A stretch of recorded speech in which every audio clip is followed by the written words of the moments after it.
오늘 우리는 스가랴 선지자가 본 두 번째 이상의 말씀을 상고하면서 주신 은혜를 받고자 합니다. 오늘 본문 앞에 기록된 이사야 선지자가 받은 첫 번째 이상 중에 홍마를 타신 그리스도가 깊은 골짜기 사이에 서 계신 모습을 보았는데요. 이 깊은 골짜기에 홍마를 타신 그리스도가 서 계시는가? 거기에 화석류 나무가 있었기 때문입니다. 그 화석류 나무는 택한 하나님의 백성을 상징하는 것이다 말씀을 드렸는데, 깊은 고난의 골짜기에서 고통받고 신음하는 자들을 내버려 두시지 않고 만왕의 왕이신 주님이 구약 시대에도 성육신 이전에도 늘 그들과 함께 하셨고 또 지금도 고난받는 백성들과 함께 하시는 분이라는 것을 명백히 보여주고 계십니다. 자, 이렇게 하나님께서 그 백성에게 임하시면, 첫 번째 이상에서도 말씀을 드렸는데요. 하나님이 임하시면 두 가지를 행하신다고 말씀을 드렸는데, 첫째는 하나님의 백성들을 억압하는 이스라엘의 원수, 다른 말로 바꾸면 하나님을 대항하는 악의 세력입니다. 이들에 대하여 하나님이 심판하시고, 또 고난받지만 하나님을 경외하는 당신의 백성들은 은혜를 베푸시고 국률로 함께하사 구원하여 주신다는 이 저주와 축복, 믿는 자에게는 축복이요 그렇지 않은 자들에게는 저주와 형벌을 내리시는 하나님, 이것이 이제 예수님 초림에도 그와 같은 일이 있었다고 말씀을 드렸죠. 그래서 예수님 믿음으로 말미암아 영생에 이르고 예수님을 믿지 않는 자들은 이미 그들은 형벌을 받았다. 이미 성령이 선언을 하고 있습니다. 이런 일이 예수님 재림 때도 마찬가지라고 그랬죠. 예수님이 오심으로 말미암아 사단과 모든 악의 세력이 불못에 떨어지게 되고, 또 그 악의 세력에 고통받던 교회가 이제 눈물과 고통이 없는 영원한 나라로 들어가게 되는 이런 은혜. 그러니까 오늘 이 스가랴에서 보여주고 있는 이 그림들이 역사 속에 반복되다가 궁극적으로 주님 다시 오시는 날 이것이 완전하게 성취되어 정말 그리스도 안에 있는 자들이 영원한 복락과 영광에 들어가게 된다는 사실을 말씀해 주고 계시는 것입니다. 오늘 두 번째 이상에서는 이스라엘의 대적, 곧 하나님을 대적하는 악한 자들을 심판하시는 하나님의 공의의 행사를 특별히 보여주고 있습니다. 그래서 이 두 번째 이상의 내용은 우리가 읽은 것처럼 그렇게 복잡할 것이 하나도 없습니다. 먼저 선지자가 눈을 들어보니 4개의 뿔이 보였습니다. 이 모습을 보고 자기에게 말하는 천사에게 스가랴 선지자가 묻습니다. 이들이 무엇입니까? 그러자 천사가 대답하죠. 이들은 유다와 이스라엘과 예루살렘을 해친 뿔들이니라. 여기 해치다는 말은요, 흩어버렸다 그런 뜻입니다. 흩어버렸다. 사방으로 흩었다. 곧 이 뿔들이 북이스라엘과 남유다를 침공하여 하나님의 백성들의 고통을 주고 파멸시키고 이들을 포로로 사로잡아가 세계 각처에 그들이 관할하던 세계 각처로 흩어놓았고, 또 이스라엘 땅에는 다른 민족들을 이렇게 갖다가 옮겨서 거하게 그렇게 했죠. 이 세상에 힘 있는 권세자들을 말하는 것입니다.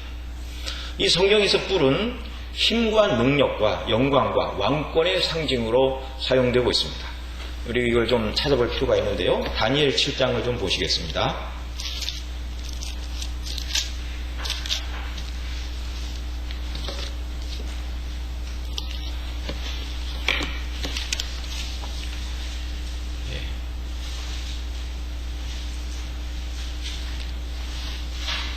다니엘 이 7장은 이 다니엘이 4마리 짐승에 대해서 꿈을 꾸고 있는 그런 모습인데요. 이 각 짐승들은 이제 여러 나라들을 이렇게 대표하는데, 이제 뿔 얘기를 중심으로 봐야 되니까 우리 7절부터 7절, 8절 우리 같이 읽습니다. 내가 밤 이상 가운데 그 다음에 본 넷째 짐승은 무섭고 놀라우며 또 극히 강하며 또 큰 철이가 있어서 먹고 부서뜨리고 그 나머지를 발로 밟았습니다.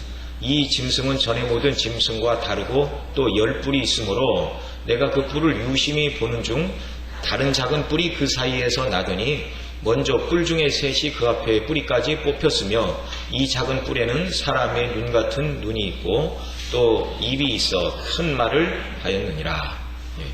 그리고 이제 15절에 가면 다니엘이 이것을 보고 뇌 속으로 번민하고 근심하고 뜻이 무엇인가 알기를 원했습니다. 그래서 16절에 보면 내가 그 곁에 모신 자 중 하나에게 나가 이 모든 일의 진상을 물음에 그가 내게 구하여 이 일의 해석을 알게 하여 가로되 17절 같이 읽습니다. 그 내 큰 짐승은 내 왕이라 세상에 일어날 것이로되. 그 다음 18절도 마저 읽습니다. 지극히 높으신 자의 성도들이 나라를 얻으리니 그 누림이 영원하고 영원하리라. 아멘.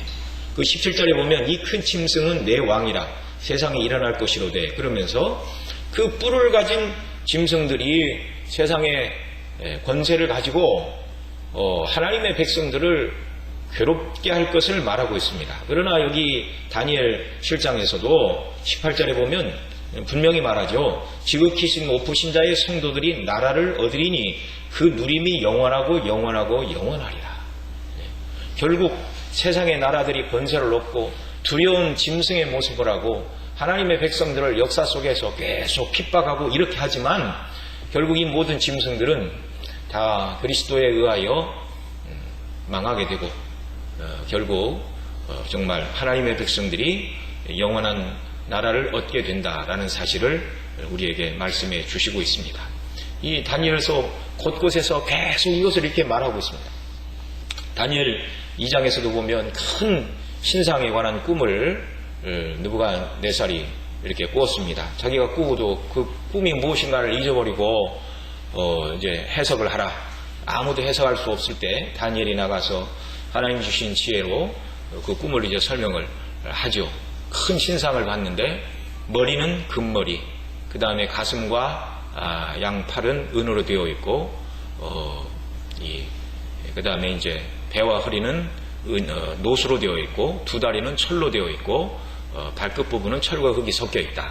그런데 하나님께로서 난 돌 하나가 이 신상을 다 쳐부수고 먼지가 되게 만들어버리고 결국 이 돌들이 태산을 이루게 되었다. 그 돌은 심판하시는 그리스도를 말하고 그래 궁극적으로 하나님 나라가 세워질 것을 거기서도 앞에서도 말씀했죠. 그것을 해석해 주죠. 금머리는 왕이니이다. 바벨론 금과 같이 세상의 영광을 얻었지만 그 나라 다음에 이제 은과 같은 나라 메대 바사가 일어났습니다. 그래서 팔이 두 개이듯이 메대와 바사가 연합하여 은을 이루었고 은과 같은 나라를 이루었고 그 다음에 이제 헬라가 이제 동으로 비유되는 헬라 대제국 그 다음에 이제 철로 비유되는 로마가 이렇게 역사 속에서 이제 존재를 했었죠. 그러나 그 모든 세상 나라는 다 무너지고 궁극적으로 하나님 나라만 영원하게 될 것이다. 이것을 보여주고 있습니다. 이런 말씀들이 다 오래전에 기록이 되었죠. 오래전에 기록이 되었는데 마치 그 역사가 다 지난 다음에 보고 쓴 것처럼 이렇게 말하는 사람들이 있습니다. 소위 자유주의자들이죠. 그래서 그 사람들은 이런 성경들이 다니엘서를 비롯한 이런 후기의 예언서들이 적어도 주후 200년에 기록된 것이 아닌가. 그렇지 않다면 어떻게 후세에 일어날 일들을 그렇게 다 미리 말하고 있는가. 하나님이 역사의 주관자이심을 보이고 계신 것이죠. 모든 것이 하나님의 계획과 뜻대로만 이루어지고 세상의 나라가 아무리 강력하고 믿음을 핍박한다 할지라도 궁극적으로 그 모든 나라들은 하나님을 대적하는 세력들은 망하게 되고 하나님의 나라가 영원토록 선다는 이 분명한 사실을 우리가 확신하고 오늘도 기뻐해야 되는 것이죠. 자, 이렇게 이 뿔은 세상의 권세를 가지고 있으면서 하나님의 백성들을 괴롭히고 하나님에 대하여 대항하는 악한 세력들, 이것을 이제 뿔이라고 말합니다. 또 20절 우리가 읽었던 다니엘 7장 20절에 보면 20절에서는 10뿔 외에 다른 뿔이 나자 새 뿔이 그 앞에 빠졌는데 그 뿔에 대하여 21절에 이렇게 말하죠. 내가 본즉 이 뿔이 성도들로 더불어 싸워 이기었더니 이렇게 말하고 있습니다. 네 뿔이 이기었다. 그래서 성도들을 괴롭게 하고 고통을 준다는 말이죠. 그러나 이 모든 악도 궁극적으로 하나님께서 다 제거하시고 하나님께서 그 놀라운 은혜를 주시죠. 그래서 그 성도들과 싸워 이겼던 21절이고 22절에도 보면 옛적부터 항상 계신 자가 와서 지극히 높으신 자의 성도를 위하여 신원하셨고 때가 이름에 성도가 나라를 얻었더라. 역시 궁극적으로 하나님의 나라가 세워지고 믿음을 따라 살아가는 성도들이 영광의 나라에 들어갈 것을 말씀하고 있습니다. 자, 이것이 이제 네 뿔, 하나님의 백성들을 괴롭게 하고 하나님을 거역하는 세상의 권세를 가지고 있는 이 네 뿔, 네 뿔을 보았죠. 그 다음에 이제 스가랴가 두 번째 이 환상에서 본 또 다른 모습이 있는데 그것이 무엇이죠? 20절에 있는 대로 우리 20절 보면 우리 다시 오늘 본문으로 돌아가셔서요. 때 여호와께서 공장 4명을 내게 보이시기로 이렇게 말씀하고 있습니다. 이 공장이라는 말은 개역개정에서는 대장장이로 이렇게 번역을 하고 있습니다. 이 대장장이는 이제 스킬, 이제 손재주가 좋은 장인들을 말하는 것이죠. 그래서 그 손에 이렇게 망치를 들고 우리 속담에 쇠뿔도 당김에 뺀다 그렇게 말하는데 쇠뿔을 빼려면 큰 망치가 있어야 되는 것이죠. 이 뿔이 아무리 대단하다 할지라도 하나님께서 사용하시는 이 공장 대장장이가 망치를 휘두르게 되면 이 뿔이 떨어지게 된다. 이걸 말하고 있죠. 그래서 이 모습을 본 스가랴가 묻습니다. 그들이 무엇하러 왔습니까? 우리 21절에 읽은 대로 대답하여 가라사대 그 뿔들이 유다를 해쳐 사람으로 능히 머리를 들지 못하게 하며 이 공장들이 와서 그것들을 두렵게 하고 이전에 뿔들을 들어 유다 땅을 해친 열국의 뿔을 떨어치려 하느니라. 이렇게 말씀하고 계십니다. 이 뿔들이 행한 일을 19절로 21절에서 3번 언급을 하는데 19절에서는 유다와 이스라엘과 예루살렘을 해쳤다. 흩어버린 뿔들이다.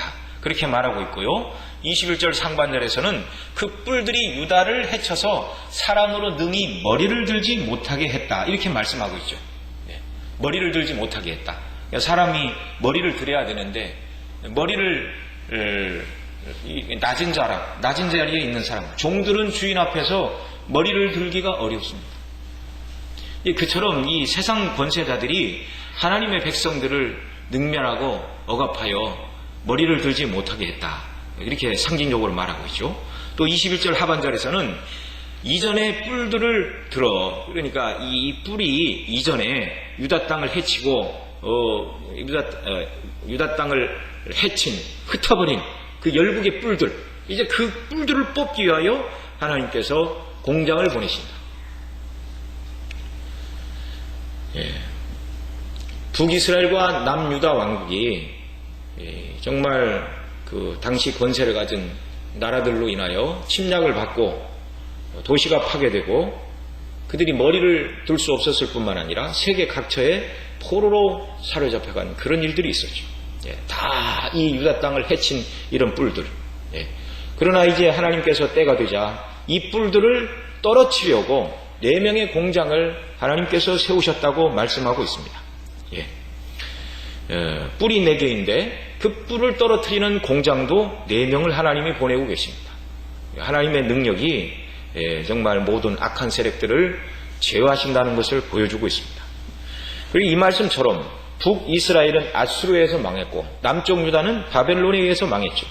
아수르가 북이스라엘을 다 점령하고 사람들을 포로로 끌려가 당시 아수르가 통치하던 전역에 이 백성들을 흩어놓았습니다.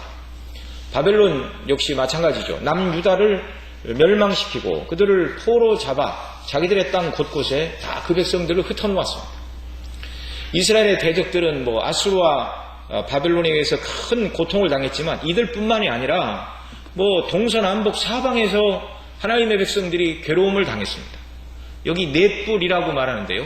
단순히 4번만 그런 고통을 당한다는 말이 아니라 동서남북 온 세상에서 하나님의 백성들을 억압하는 자들이 나타나게 될 것을 보여주는 것이죠.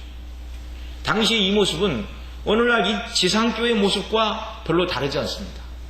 성도들이 참 믿음을 지키고 살아가면 세상의 모든 곳에서 참 그리스도인들을 핍박한다는 말이죠.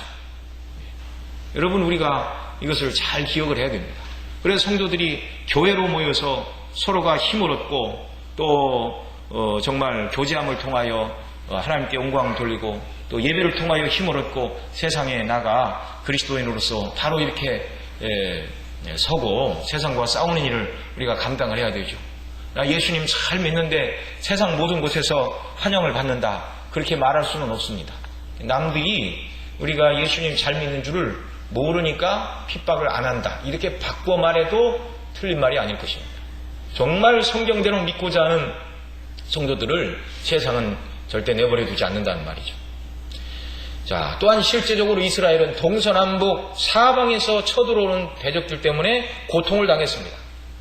지정학적으로 이스라엘 땅 동쪽에는 모압과 암몬이 이스라엘을 괴롭게 하였고, 서쪽에서는 블레셋이 수시로 침략을 했습니다. 남쪽에서는 이 애굽이 남서쪽에 있었지만 이제 땅 육로를 통해서 오니까 이렇게 동쪽으로 이동을 해서 북쪽으로 올라오죠. 그러니까 이스라엘을 기준으로 하면 남쪽으로부터 애굽의 군대를 끌고 와 이스라엘을 괴롭게 했습니다.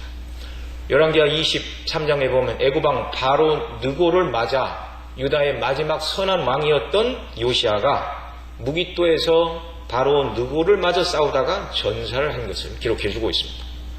북쪽에서는 지금 이제 이란 땅에 해당하는데요, 아수르가 패권을 잡고 그 다음 이제 바벨론이 그 다음 세상에 패권을 잡았지만, 그들이 이스라엘 땅에 올 때는 역시 이스라엘 북동쪽에 있기 때문에 그들이 서쪽으로 이동하여 남쪽으로 내려오는데, 이스라엘 땅으로 기준을 하면 북쪽으로부터 대적들이 그들이 내려왔던 것이죠.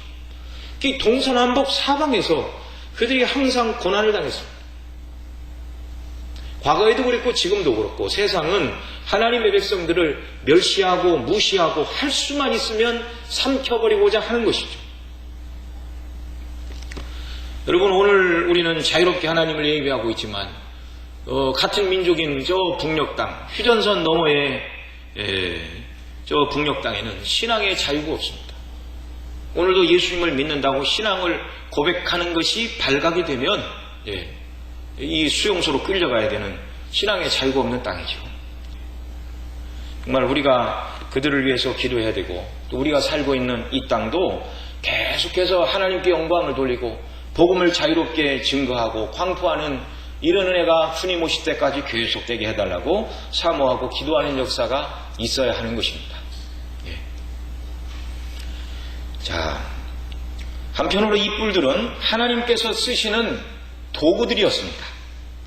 뿔들이 이유 없이 이스라엘을 공격한 것은 아니라는 말이죠. 그래서 누차에 여러 번 강조하여 말씀을 드렸지만, 이들이 왜 이스라엘 땅을 공격하는가? 이스라엘 백성들이 하나님 앞에 범죄할 때 하나님께서 그들을 징계하시는 도구와 방편으로 이스라엘 여러 나라들을 하나님이 들어서 사용하셨습니다. 자, 그렇다면 이런 의문이 생길 수 있죠. 이스라엘이 죄를 지어 하나님께서 그들을 징계하시는 방편으로 동서남북의 여러 뿔들, 나라와 권세와 이런 사람들을 세워 이스라엘을 징계하도록 하셨다면 오히려 하나님께서 그들에게 상을 주셔야 되지, 이스라엘을 징계하라고 하셔놓고 그 뿔들을 떨어뜨리는 것이 과연 마땅한 일인가, 이런 의문이 들 수 있겠죠. 그러나 하나님을 떠나 있는 세상, 다르게 표현하면 사단의 권세 아래서 종노릇하는 세상의 권세가 하나님의 마음과 사랑으로 하나님의 백성들을 징계할 리는 만무하다는 사실을 우리가 먼저 기억을 해야 됩니다. 자, 이런 뿔들이 떨어져야 되는 이유 중에 하나가 우리가 이 스가랴 1장 15절 말씀에서도 이미 읽었는데요. 안일한 열국을 심히 진노하느니 나는 조금만 노하였거늘 그들은 힘을 내어 고난을 더하였다. 이렇게 말씀하고 있죠. 하나님께서는 이스라엘이 범죄하자 조금만 징계하려고 징계의 막대기로 쓰셨는데, 이들은 하나님의 의도를 모르고 그들이 하나님이 주시는 힘을 가졌는데 하나님이 힘을 주셨다 생각 안 하고 자기들이 잘나서 내 힘이 강해졌다 이렇게 생각을 하고 이 힘을 가지고 무자비하게 사람들을 죽이고 학대하고 공의가 아닌 악을 행하는 이런 일이 있었단 말이죠. 예레미야 50장 6절 이하에도 보면 이렇게 표현합니다. 내 백성은 잃어버린 양떼로다. 그 목자들이 그들을 곁길로 가게 하여 산으로 돌이키게 하였으므로, 여기 백성들을 양떼인데 잃어버린 양떼, 왜 목자들, 백성의 지도자들이 바른 길로 인도하지 않고 곁길로 가게 하여 산으로 들어가 산에서 작은 산으로 돌아다니며 쉴 곳을 잊었도다. 푸른 초장 쉴 만한 물가, 하나님을 경외하고 하나님을 섬기는 바른 길로 백성의 지도자들이 인도하지 않자 그들이 비탈진 산에 다니며 고생을 하고 쉴 곳이 없다. 이렇게 그들이 하나님을 떠나 있는 모습을 상징적으로 산을 헤매는 양떼의 모습으로 설명을 하고 있죠. 그들을 만나는 자들은 그들을 삼키며 산을 헤매는 양떼를 삼키는 자들이 있다 그 말이죠. 그 대적들은 말하기를 그들은 여호와 곧 의로우신 처소시며 그 열조의 소망이신 여호와께 범죄하였음인즉 우리는 무죄하다 하였느니라. 그러니까 하나님의 백성들을 공격하는 아수르 또 뿐만 아니라 바벨론 이런 나라들이 이스라엘 백성들을 필요 이상으로 학대하고 악한 일을 행하면서 하는 말이 무엇이냐면 이들이 자신들의 하나님을 섬기지 않고 죄를 지었으니 이들이 여호와께 범죄하여서 당하는 일이니 이들을 징계하는 우리는 무죄하다, 이렇게 말한다는 것입니다. 그러나 11절의 뒷부분 예레미야 50장 11절에 가면 그렇지 않다는 것을 말하고 있습니다. 나의 사람을 노력하는 자여, 너희가 즐거워하며 기뻐하며 곡식을 가는 송아지같이 뛰며 힘센 말같이 울도다. 자, 이스라엘을 괴롭히던 자들이 이들이 하나님 앞에 범죄하여 죄를 지어서 우리가 그들을 삼키고 공격을 하니 우리는 무죄하다, 이렇게 말을 하나, 그러나 하나님의 공의의 심판의 도구가 되어 두렵고 떨림으로 정당한 심판을 행한 것이 아니라 하나님의 사람을 노략질하고 망하는 것을 기뻐하고 즐거워하는 자들이다, 이렇게 말하고 있죠. 그래서 이스라엘을 괴롭게 한 자들의 결론은 그 다음 12절에서 이렇게 말합니다. 그러므로 너희의 어미가 온전히 수치를 당하리라. 너희를 낳은 자가 치욕을 당하리라. 결국 하나님의 백성들을 필요 이상으로 학대한 세상은 수치를 당하고 망하게 된다는 것, 이걸 선지자를 통하여 말씀해 주고 계십니다. 세상의 권세자들이 하나님의 백성들을 필요 이상으로 학대하고 악을 행할 뿐만 아니라 그들이 이런 힘을 갖게 되면 그런 힘이 어디서 왔는가? 하나님이 주셨구나, 이걸 깨달아야 되는데 오히려 자기를 하나님과 같이 높이려는 교만의 죄를 짓습니다. 그 대표적인 인물이 바로 바벨론의 느부갓네살 왕이죠. 다니엘 4장에 보면 느부갓네살이 한 꿈을 꾸었죠.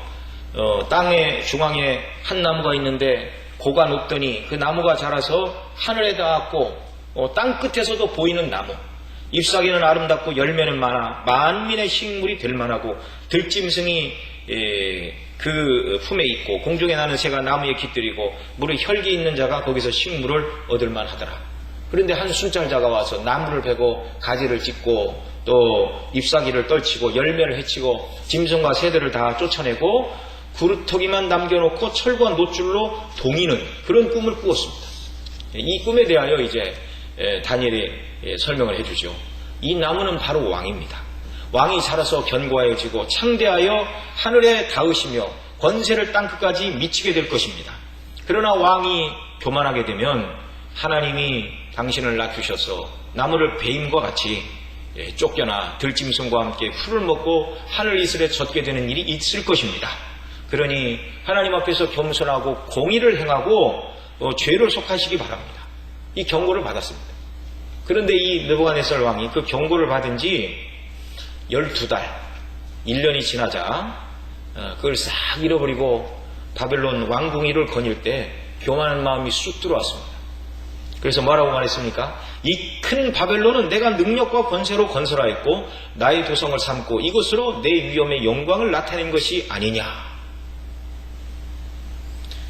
이렇게 말할 때 지극히 높으신 하나님께서 인간 나라를 다스리시고 또 지극히 높으신 하늘의 하나님, 이스라엘 백성들이 섬기는 여호와 하나님께서 이 모든 세상의 권세를 자기 뜻대로 누구에게든지 나눠주신 줄 알게 하시려고 느부갓네살을 그 왕위에서 쫓아내는 그런 일이 있었습니다. 세상은요, 하나님의 백성을 미워하고 핍박할 뿐만 아니라 이 세상의 특징은요, 자신이 가지고 있는 이 권세를 가지고 한없이 교만하고 하나님과 자기를 비교하려고 악을 저지르고 있다는 사실이죠. 여러분, 모든 믿지 않는 사람들 생각 속에 이런 생각이 있습니다. 이런 생각을 가지고 있습니다. 어떤 사람들은 예수님 믿으세요 그랬더니 앞으로 과학이 발달하면 죽지 않는 시대도 옵니다. 뭘 예수님을 믿습니까? 어떻게 그런 시대가 옵니까? 죽을 병이 들면 사람을 냉동으로 이렇게 보관을 했다가 치료자가 개발되면 사람을 깨워서 치료를 하면 안 죽을 수도 있다. 꿈 같은 소리죠. 그런 세상이 어떻게 옵니까?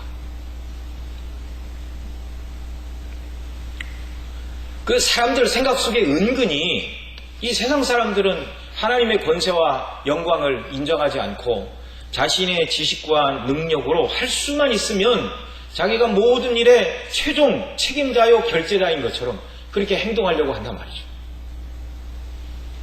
이것이 영원토록 멸망받아야 될 세상의 정신입니다. 사람이 사단의 미혹을 받게 되면 하나님을 도전하게 되는 것이 바로 이 타락의 역사입니다. 아담이 선악과를 먹은 것도 그것을 먹으면 눈이 밝아 선악을 분별하는 일에 하나님과 같이 될 것이라는 사단의 유혹을 받고 하나님을 거역한 것이죠. 그래서 이스라엘의 대적, 하나님을 거역하는 자들은 하나님의 심판과 형벌을 면할 길이 없는 것입니다. 여러분, 영광은 하나님의 것임을 우리가 항상 기억을 해야 됩니다. 하나님께서는요, 두 가지 큰 일을 통해서 하나님의 영광을 드러내셨고 모든 인생들이 그것을 보고 하나님께 영광 돌리기를 원하셨습니다. 첫째는 하나님의 창조이죠. 하나님의 지혜와 능력의 무한하심, 그리고 그 영광스러운 세계를 인간들에게 베풀어 주신 하나님의 그 자비로우심, 이것을 깨닫고 하나님께 영광을 돌려야 되는데 아담이 실패를 했고 아담의 모든 후손들은 이제 하나님 지으신 세계 만물을 보고도 그것이 우연이 되었다, 이런 어리석은 소리를 하는 것이죠. 그런 인생들 가운데 하나님께서 그리스도를 통한 구속의 은혜를 베풀어 주셨습니다. 구속의 은혜를 베푸신 이유가 무엇이죠? 에베소서 1장에서 말하는 것처럼 그의 은혜의 영광을 찬미하게 하려 하십니다. 죄인을 구원하신 그 은혜의 영광을 높이고 찬미하는 것이 저와 여러분이 구원받아야 될 첫 번째 이유라고 말씀하고 있습니다. 지옥 가지 않고 영원한 천국에서 영광을 누린다는 것은 두 번째 문제이고요. 이런 놀라운 은혜를 베풀어 주신 하나님의 영광을 찬미하는 것이 첫 번째입니다. 천국에 가기를 원하는 목적이 무엇입니까? 고통받는 지옥이 아니라 환경이 좋은 천국을 가겠다는 것이 아니라 이 놀라운 구원의 은혜를 베풀어 주신 하나님의 은혜의 영광을 영원토록 찬미하고 그 하나님을 알아가고 그 하나님과 영원토록 거하기를 원하는 이 목적, 이것이 천국에 대한 사모함의 이유여야 한다는 사실입니다. 여러분, 우리가 전도하는 목적도 마찬가지죠. 예수님 믿고 지옥 가지 말고 구원받으십시오가 아니라 예수님 믿고 하나님이 얼마나 영광스러우신지 눈을 뜨고 하나님의 영광을 찬미하는 자가 되라는 목적을 가지고 우리가 전도를 해야 되고 또 그렇게 증거를 해야 되는 것입니다.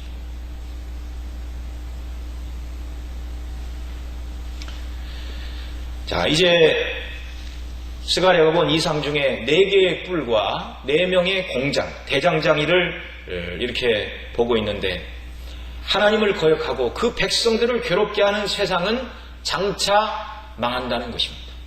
장차 망한다는 것입니다. 이 뿔이 4개니까 4명의 공장장을 하나님이 보내신다 이렇게 말씀하고 있는데요. 하나님의 백성들은 시대마다 어려움과 고난을 당하죠. 그러나 그때마다 하나님께서 그들을 구원해 주시는 하나님의 백성들을 보내십니다. 시편 75편 4절에 이렇게 말합니다. 내가 오만한 자들로 오만을 행치 말라 하여 행악자들로 뿔을 들지 말라 하였노니 너희 뿔을 높이 들지 말며 교만한 목으로 말하지 말지어다. 대저 높이는 일이 동에서나 서에서나 말미암지 아니하며 남에서도 말미암지 아니하고 오직 재판장이신 하나님이 이를 낮추시고 저를 높이시느니라. 그 교만한 자들을 향하여, 행악자들을 향하여 뿔을 들지 마라. 네. 교만한 목으로 말하지 말라. 동서남북 여기에서 사람 가운데서 높이는 일이 있는 것이 아니라 재판장이신 하나님이 낮추시기도 하고 높이신다. 네. 어떤 자들을 높이시고 어떤 자들을 낮추십니까? 네. 그 다음에 10절에 보면 이렇게 말합니다. 악인의 뿔은 다 베고 의인의 뿔은 높이 들리로다. 악인은 하나님이 낮추시고 의인은 높여주신다. 사무엘 2장에도 보면 한나가 사무엘을 얻고 나서 성전에 올라가 하나님께 기도하며 그렇게 말하죠. 네. 높은 자를 내리시고 진토에 붙은 자를 높이시는 하나님, 네. 역전의 하나님, 교만한 자들을 끌어내리시고 겸손하게 하나님을 의뢰하는 당신의 백성들을 그리스도 안에서 높이시는 은혜의 하나님. 이 하나님이 오늘 저와 여러분의 하나님인 줄 믿으시기 바랍니다. 믿음으로 말미암아 세상에서 우리가 어떤 불이익과 고난과 믿는 것 때문에 세상 가운데 모욕과 수치를 당하고 불명예를 당한다 할지라도 영원한 하나님 나라에서 그 나라가 시작되려면 하나님을 거역하고 백성들을 핍박했던 자들은 영원한 멸망을 당하게 되고요. 그리고 하나님의 백성들은 세상에서 당했던 수치와 멸시와 비교도 되지 않는 영원한 영광으로 하나님이 높여주시고 존귀하게 하시고 그 영광이 영원토록 계속된다고 말씀하고 계십니다. 이것이 하나님의 약속이죠. 이것을 하나님께서 그리스도 안에서 정말 택한 백성을 구원하시는 이 구속의 전체적인 역사 속에서 이것이 다 적용이 되는 것입니다. 사단과 사단의 권세 아래서 그 사단의 종로로 타면서 하나님을 대적하고 하나님의 백성을 삼키고 멸하고자 하는 이 악한 세상은 완전하게 망하게 됩니다. 그러니까 종국적으로 이 뿔들을 떨어뜨리는 완전한 이 공장 대장장이는 누구신가? 그리스도이시죠. 서두에서 말씀드렸지만 예수님 재림하심으로 말미암아 사단과 그 모든 악의 세력을 불목에 던지시고 택한 백성들을 새하늘과 새 땅으로 인도하여 들이시는 이 놀라운 주님의 역사, 이 종국적으로 이루어질 일들을 역사 속에서 계속 이렇게 보여주시는 것이죠. 네. 여러분 지금 이 이상을 보고 있던 당시 스가랴 시대에 스가랴를 비롯한 당시 백성들의 형편은 정말 초라하기 이를 데 없었습니다. 네. 말씀드린 대로 포로에서 돌아온 지 20해가 가까이 되었지만 대적들로 말미암아 성전을 재건할 수 없었고 훗날 성전을 재건했지만 솔로몬 성전과 비교할 수 없는 초라한 성전이었습니다. 왕도 아닌 일개 총독. 네. 그러나 두려워하고 염려하지 말라. 너희가 고난받지만 너희들을 괴롭게 하는 이 모든 뿔들이 다 제거되고 너희의 머리를 들게 되는 이 날이 오게 될 것이다. 예수님 안에서 베풀어질 구원을 말씀하고 있는 것입니다. 스가랴가 본 첫 번째 이상이나 두 번째 이상이나 바라보는 각도는 다르지만 결국 세상의 악한 나라와 정권들은 망하고 하나님의 나라는 영원히 선다는 것을 말씀하고 있습니다. 사사 시대에 이것을 분명하게 눈으로 보던 시대이죠. 백성들이 범죄하면 하나님께서 이스라엘 대적의 손에 그 백성을 파셨습니다. 그러면 그들이 큰 고난을 당하고 그러자 하나님께 회개하고 돌이키면 사사들의 손을 들어 하나님이 이들을 다 구원해 주셨습니다.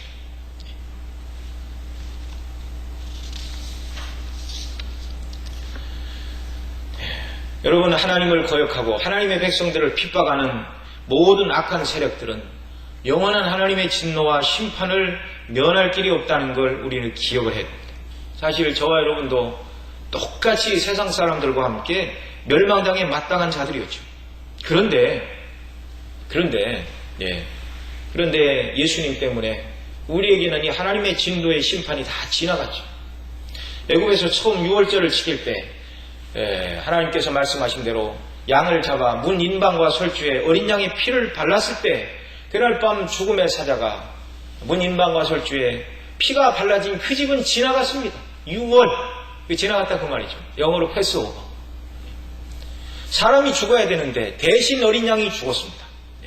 그런 것처럼 유월절 참 양이신 예수님의 대속의 죽음, 그 예수님을 믿는 이유 때문에 하나님의 영원한 진노와 심판을 우리가 받아야 되는데, 예수님이 십자가에서 대신 이 진노를 다 받으셨고, 그래서 그 예수님 믿고 따라가는 자들, 세상은 예수님을 미워하기 때문에 예수님 믿는 자들을 핍박하고 악을 행하지만, 전국적으로 정말 주님께서 악을 제거하시고 정말 하나님의 백성들의 머리를 들게 하시는 일이 우리 인생 과정 속에서도 있지만, 주님 오시는 날 이 일이 영원토록 완전하게 이루어진다는 사실입니다.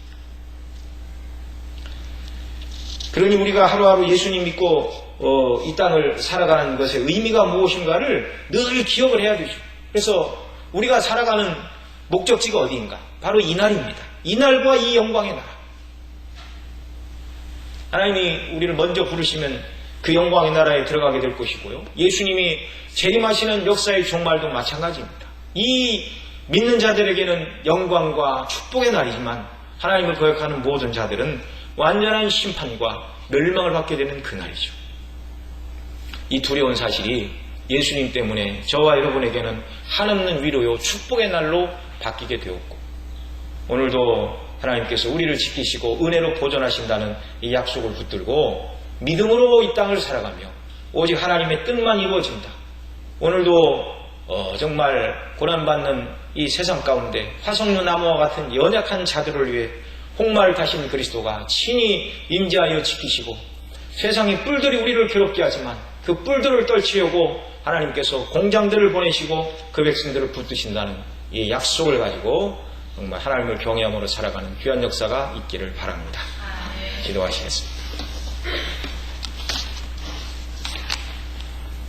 사랑하시는 아버지 하나님, 고맙고 감사합니다. 오늘도 하나님 말씀을 통해서 믿는 자들이 세상에서 고난과 핍박을 당할 수 있지만 역사의 주관자는 하나님이시고, 결국 그 모든 악은 다 심판하여 멸하시고 고난받는 백성들에게 은혜를 베푸사 영원한 영광의 나라를 주신다고 말씀해 주심을 감사합니다. 아버지 하나님, 정말 오늘 우리가 살고 있는 이 세상에서도 역시 하나님의 복음의 영광을 핍박하는 악의 세력이 여전히 있고, 그러나 이 세상 속에서 우리가 믿음을 지켜야 될 분명한 이유가 무엇인가를 알게 되는데, 이 영광의 날을 바라보고 거룩하신 하나님의 뜻에 순종하며 주의 의를 이루는 저희들이 되도록 은혜를 베풀어 주옵소서. 이 모든 말씀 우리 구주 예수님의 이름으로 기도드리옵나이다. 아멘.